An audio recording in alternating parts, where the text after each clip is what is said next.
Merci beaucoup Théo. Alors, est-ce que tu peux nous parler de ton troisième coup de cœur présenté à cette deuxième journée?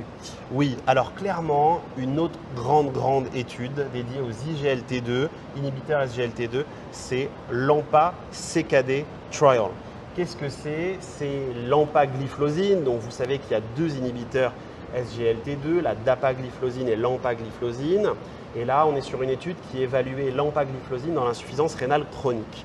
Alors, si on se rappelle un petit peu l'histoire des IGLT2, on a l'étude DAPA-CKD il y a quelques années maintenant qui a montré un bénéfice sur la mortalité cardiovasculaire et la mortalité rénale et la progression de la maladie rénale chez les insuffisants rénaux chroniques, et nous n'avions pas encore les résultats de l'empagliflozine.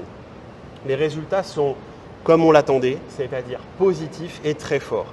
On est sur une réduction, donc on est sur une étude randomisée, 6600 patients, empagliflozine versus placebo, critères d'inclusion, des insuffisants rénaux chroniques avec un DFG qui était soit de moins de 90 avec en plus un marqueur créatinisurique sur albuminurie qui était significatif, soit un DFG à moins de 40, donc une vraie insuffisance rénale chronique. Et comparé au placebo, les résultats, c'est une réduction de 28% du critère de jugement principal composite qui était mortalité ou progression de la maladie rénale. Donc, le contrat est rempli. On vient confirmer que ce n'est pas que la dapagliflozine, pas que l'empagliflozine, mais que c'est un effet de classe des inhibiteurs SGLT2.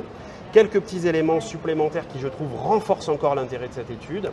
Ils ont réalisé des analyses en sous-groupe pour voir si cet effet variait d'être diabétique ou non diabétique. On a toujours un peu cette question. Il n'y avait aucune interaction. L'effet de l'empagliflozine chez l'insuffisant rénal chronique était indépendant du statut diabétique. Et plus intéressant encore, on a regardé les patients qui avaient une maladie cardiovasculaire ou ceux qui ne l'avaient pas, et notamment d'insuffisance cardiaque. Là encore, c'est complètement indépendant. C'est un message qui est super important. On a dans notre routine quotidienne 3 indications des inhibiteurs SGLT2. Le diabétique de type 2, l'insuffisant rénal chronique et l'insuffisant cardiaque.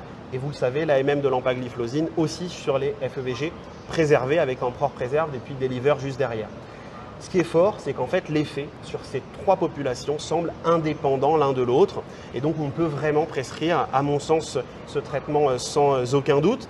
Alors, peut-être une dernière question, c'est alors, qui gagne le match? Dapagliflozine ou empagliflozine? Si on résume un petit peu l'histoire, incontestablement, c'est la dapagliflozine qui a été la première à œuvrer sur l'insuffisance rénale chronique et l'empagliflozine sur l'insuffisance cardiaque. Et c'est pour ça que l'étude DAPA-CKD a précédé l'étude EMPA-CKD et que l'étude de Emperor Reduce puis Emperor Preserved avait précédé la DAPA. Cependant, aujourd'hui, on arrive à la fin du match.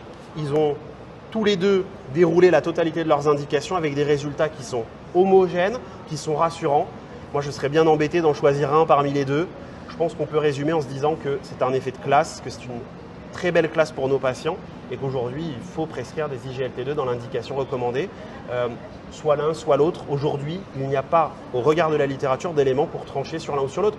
On s'en fiche, le plus important, c'est que nos patients s'améliorent et moins d'événements cardiovasculaires. Tout à fait, qu'on le met en place rapidement. Absolument. Peu importe de la molécule, voilà, comme tu l'avais dit, c'est un effet de classe et c'est les malades qui profitent au maximum.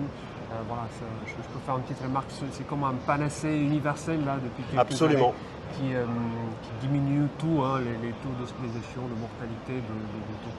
Je te remercie infiniment Théo, la communauté CNCH te remercie également. Avec grand plaisir. On va te suivre au prochain congrès américain et européen. Avec grand plaisir.